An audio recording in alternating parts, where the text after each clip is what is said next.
For years, they called it peaceful protest. For years, they said that Antifa was just an idea.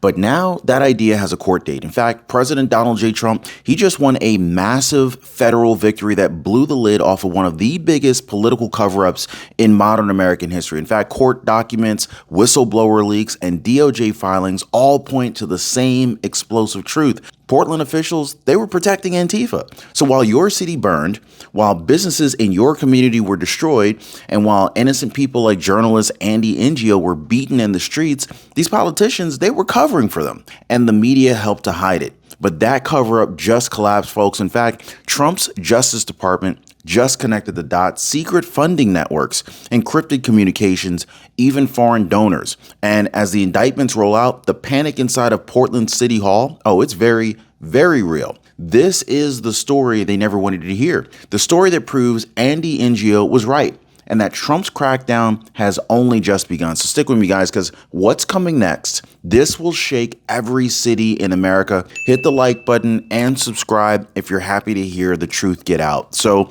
it happened just after sunrise in Washington, D.C. A single gavel, and it struck. That gavel strike literally echoed across the nation. October 2025, President Donald J. Trump's second term and the Ninth Circuit Court of Appeals, the same court once stacked with activist judges, just delivered a unanimous ruling that stunned even the mainstream media press. For years, Trump said that the federal government had constitutional duty to restore order when local leaders refused. They mocked him, they made fun of him, they called it authoritarian. But this morning, the courts confirmed that he was right all along. In fact, the opinion reads like a rebuke of every failed mayor who let their cities burn. Judges wrote that federal authority extends to the protection of citizens when state negligence threatens constitutional safety. Plain and simple, right? Legal scholars are calling it a constitutional green light, folks. So in plain English, what it means is that President Trump's Justice Department now has full legal clearance to deploy agents, National Guard, and task force units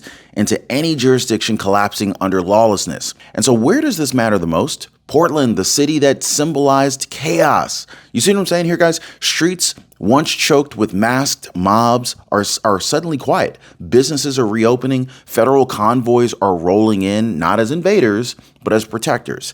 Now, this isn't just a court win. This is a cultural turning point. The Constitution has chosen law and order over political theater. And with that ruling, Trump just reclaimed every inch of American ground surrendered to fear. So what came next? Well, it was proof that the chaos wasn't spontaneous at all. It was engineered from the inside. In fact, it was engineered from inside a city hall. Now, hours after the ruling, leaked court filings hit the press like shockwaves. DOJ investigators uncovered encrypted chats and whistleblower affidavits revealing that Portland officials deliberately obstructed federal probes into Antifa networks. Folks, emails show city staff delaying evidence requests, warning organizers before the raids happened, and even drafting talking points for sympathetic reporters. Unbelievable, but it's true. Journalist Ngo had warned about this years ago, but now the receipts are real. And so one whistleblower described direct orders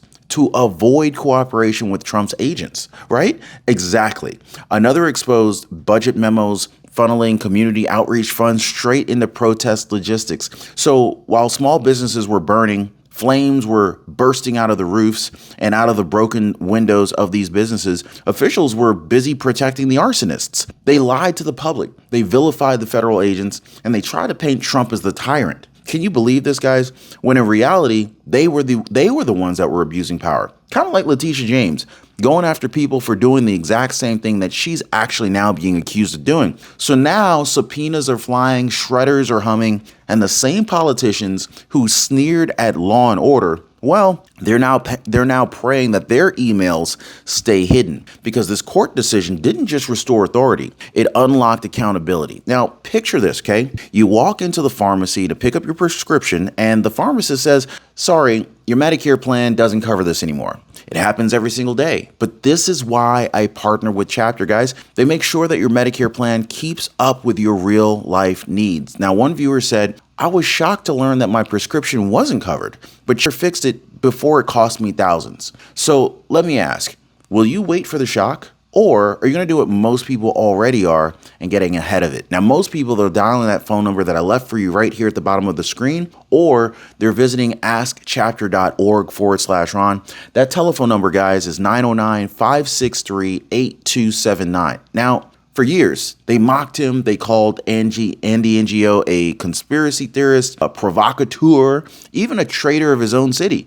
But now, every accusation, every report, every piece of video that he risked his life to record has been proven true. Trump's Justice Department just confirmed that NGO has been essentially saying since 2019 that Antifa wasn't some loose protest network. It was an organized, foreign-influenced, well-funded operation with hierarchy, logistics, and political protection. Court documents show that foreign donations, encrypted group chats, and pre-planned riot zones match the data from NGO's earlier reportings. So the man they tried to silence was documenting what the establishment desperately wanted to keep hidden. You see here, guys?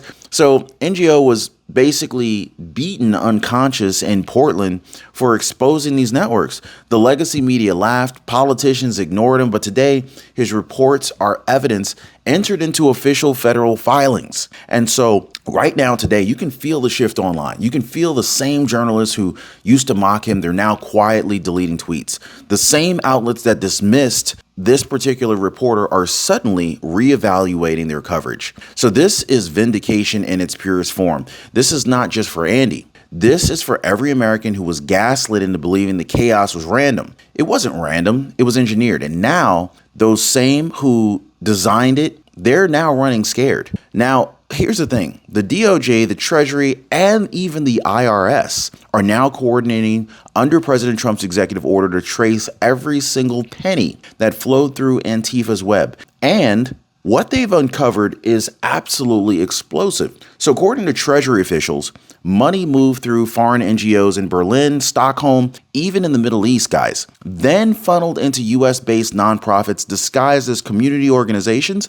Well, those same groups financed protest logistics, travel expenses, even bail funds, all while claiming tax-exempt status. So the hammer just dropped. Federal RICO indictments are already being filed, and the Treasury has frozen over $41 million linked to known Antifa fronts. The web stretches from local Portland collectives all the way to offshore accounts in Cyprus and Luxembourg. And the court ruling just gave Trump's DOJ the legal backbone to dismantle the entire financial infrastructure permanently. In fact, the same people who once bragged that you can't stop a movement, they're now watching their bank accounts seized and their safe houses raided. And so here's the real irony, guys. They called Trump a dictator for promising law and order, but now the law is exposing the real dictatorship. This is the one that they hid behind black masks and some fake charities. So the panic hit fast. Within what? I'll just say this. It went global real quick. Within 48 hours of President Trump's DOJ filing the first wave of indictments, top Antifa organizers began vanishing. Flights to Canada, private transfers to Spain, Sweden, even Iceland. Intelligence sources, they're calling it the largest domestic manhunt since the early war on terror. Now, you remember Mark Bray, so-called academic who wrote the Antifa handbook? Well, federal agents now believe that he helped launder donor money through European solidarity funds. Well, Bray's name just appeared on an ICE watch list, and sources confirm that he's already fled overseas. Now, another key organizer in Portland, codenamed Sable, in leaked FBI memos, reportedly crossed into Mexico the night before his arrest warrant was signed. Now, he left behind encrypted hard drives, burner phones, and receipts from PayPal accounts traced to overseas donor. The same radicals who mocked Trump's border wall, they're now hiding behind it. Isn't it poetic justice? I mean, right? Drop a poetic justice down below if you believe so. The globalist infrastructure that they relied on to spread chaos has become their escape hatch. But President Trump's agencies, they're tracking every exit. Now, one DHS official told reporters they can run, but they cannot outrun the RICO Act. And so as those leaders flee, the rank and file are panicking. Telegram channels are shutting down. Bail funds are freezing. For the first time in years, the black bloc crowd has gone completely quiet.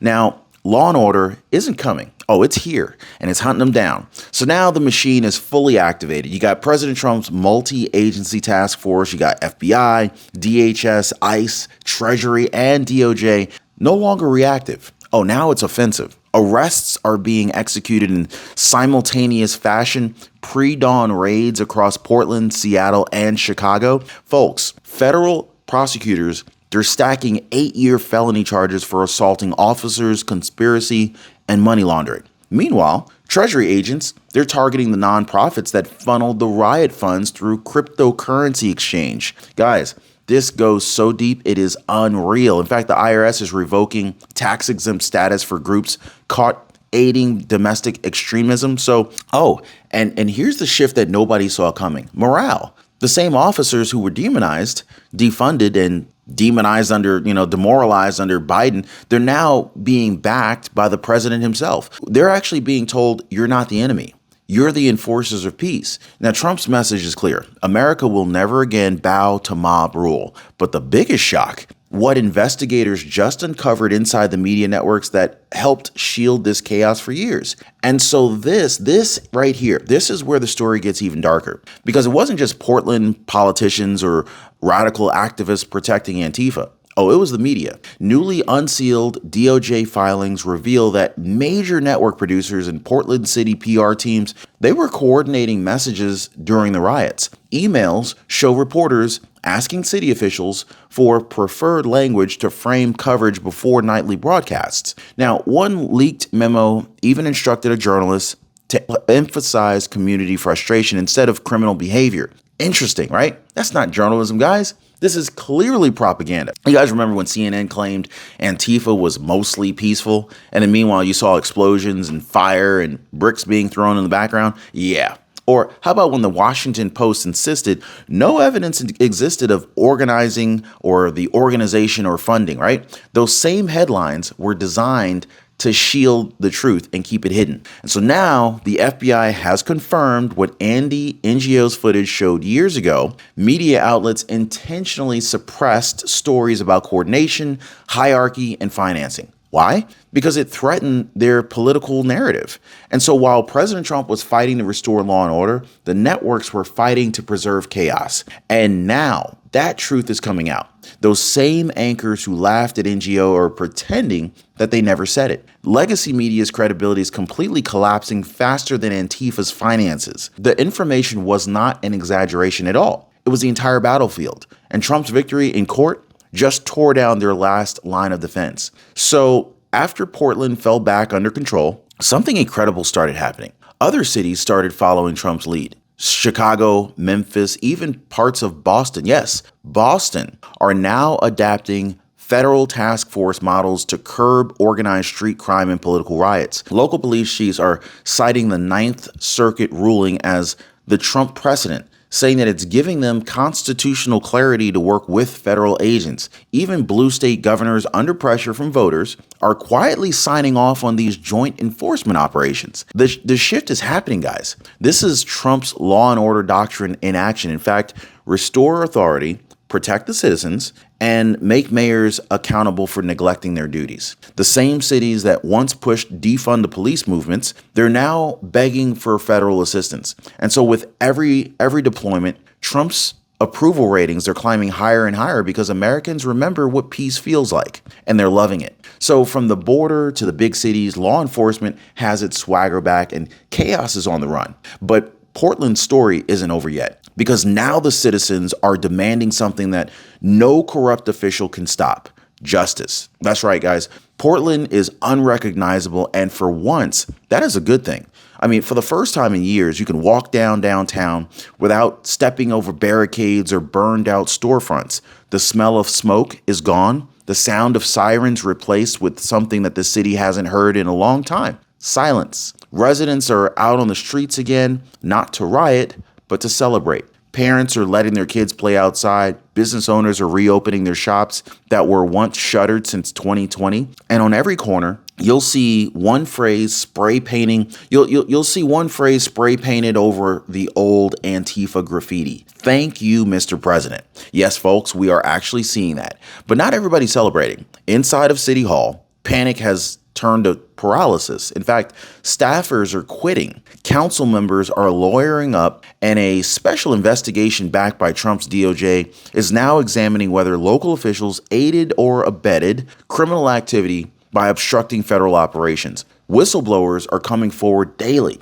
One police lieutenant admitted that he was ordered to stand down during riots by superiors tied to political donors. Another leaked internal Slack message showing city leaders joking about keeping the feds busy. It's unreal what has happened and what's coming out. The people are done being lied to. They're demanding resignations, calls, and prosecutions. The same progressive paradise that once mocked law enforcement has now turned on its own rulers. For the very first time, justice feels real. The cover-up collapsed, and the city that once symbolized chaos is now the birthplace of accountability. Well, guys, this wasn't just a court win. This wasn't just Portland. This was a national awakening. This is proof that when you stand up to corruption, truth wins. Trump's victory reaffirmed a principle America forgot about. Strength protects freedom. For far too long, we were told that defending our cities was divisive, that enforcing laws was dangerous, that patriotism was radical. But now the tide has turned. In fact, law and order are popular again. Justice is being served, and Andy Ngo, the man that they beat, mocked, tried to erase, stands as living proof that truth doesn't die, it endures. Drop a Andy Ngo down below if you support his work, and we thank him for helping bring this to light. This is what President Trump promised back in 2016 and again in 2024. Drain the swamp, not just in Washington, but in every city infected by cowardice and corruption. So today in October 2025, that promise is being fulfilled. The masks are off, the networks are exposed, and once again, Donald J. Trump was right. This isn't the end of the story. This is the beginning of a new one. An America that fights back. Like, subscribe, share this with everyone. All right, share this video everywhere because the truth deserves to be heard louder than the lies. Like, subscribe, and share this everywhere because the truth deserves to be heard louder than the lies ever were.